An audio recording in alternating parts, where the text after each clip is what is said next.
Bonjour les enfants, bonjour les parents. Aujourd'hui, nous allons aller à la recherche d'une nouvelle histoire. Allons-y, petit hérisson.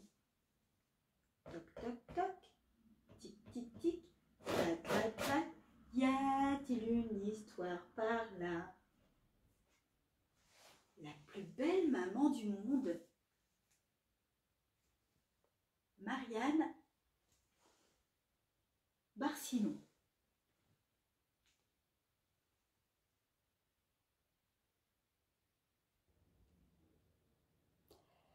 La plus belle maman du monde. Marianne Barcillon. Il était une fois une petite fille joyeuse, vive, curieuse, qui s'appelait Papousta et qui était le rayon de soleil de sa maman. Seulement, voilà. Papousta rêvait depuis toujours d'accompagner sa maman au marché des 1000 marchands et sa maman ne voulait pas. Papousta avait beau insister, supplier, implorer « S'il te plaît, maman, s'il te plaît !» Sa maman refusait. « Non, ma biquette, c'est beaucoup trop loin. Non, ma chérie, il y a beaucoup trop de monde et beaucoup trop de bruit. Non, ma Papousta, les marchés sont pleins de courants d'air et le temps est beaucoup trop froid. Mais je te promets, plus tard, un jour, je t'emmènerai. » Ce grand jour finalement arriva. Papousta était folle de joie. Papousta sautillait d'un étal à l'autre, découvrait des senteurs nouvelles, des parfums délicats qui chatouillent l'estomac. Des odeurs entêtantes comme celles des anchois, des olives, du poisson, au ventre bleuté.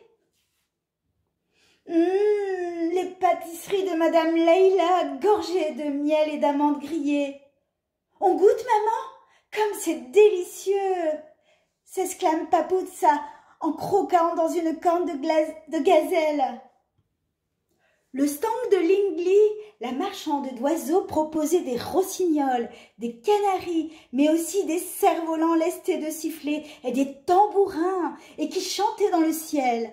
Papousta tirait sa maman par le bas de son manteau. « Écoute, maman, c'est beau, maman !»« Regarde, maman, les poules et les biquettes !» hurlait Papousta en grimpant sur les chevreaux qui sautillaient parmi des poules et des dindons apeurés. « Regarde, maman, je suis sur la pointe des pieds. Tu as vu comme je suis douée ?»« Maman? Maman? Maman ?» Papousta chercha de tous les côtés, mais en vain. Sa maman avait bel et bien disparu. Alors l'enfant se mit à pleurer si fort que le marchand de chèvres, Shaggy, se précipita. « Pourquoi pleures-tu, mon poussin ?»« Parce que je ne trouve plus ma maman, je suis perdue. »« Elle est comment ta maman ?»« Ma maman, c'est la plus belle maman du monde. »« Alors ne t'inquiète pas, nous allons forcément la retrouver. » Le marchand de chèvres sécha les larmes de Papousta et, suivi de son fils, des chèvres, des poules et des dindons, se mit à arpenter les multiples allées du marché aux 1000 marchands. Ils cherchèrent longtemps avant de rencontrer le plus joli visage qu'on pût imaginer. « La voici, c'est Suzy la marchande des 4 saisons, c'est la plus jolie femme de la région. »« Elle est belle, dit Papousta, mais ma maman est encore plus belle et plus grande aussi. » « Plus belle et plus grande? Alors, j'ai peut-être une idée, dit Suzy. Suivez-moi. » Suzy, le marchand de chèvres, son fils et Papousta traversèrent le marché jusqu'au stand de Mamselle Adèle, la marchande de crêpes. « Elle est belle et elle est grande, dit Papousta. Mais ma maman est encore plus belle et encore plus grande. Et elle est aussi plus élégante. » « Alors, peut-être que je sais où elle est, dit Mamselle Adèle. Suivez-moi. » La petite troupe arriva devant la vitrine dorée du salon de Bellissima, experte renommée en coiffure et beauté. « Ma maman est encore plus belle et encore plus grande. Et Elle est bien plus élégante. Elle ne porte jamais de pantalon. »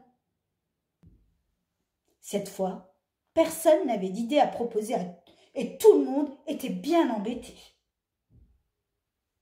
Ils traversèrent une dernière fois la fouille grouillante du marché pour retrouver leurs étals. Brusquement, Papoutsa se précipita vers une douce petite femme au sourire tout plissé. Ses yeux brillaient comme ceux de Papoutsa, et sous son manteau, une robe fleurie lui descendait jusqu'aux chevilles. « La voilà, ma maman! Je vous l'avais bien dit que c'était la plus belle maman du monde !»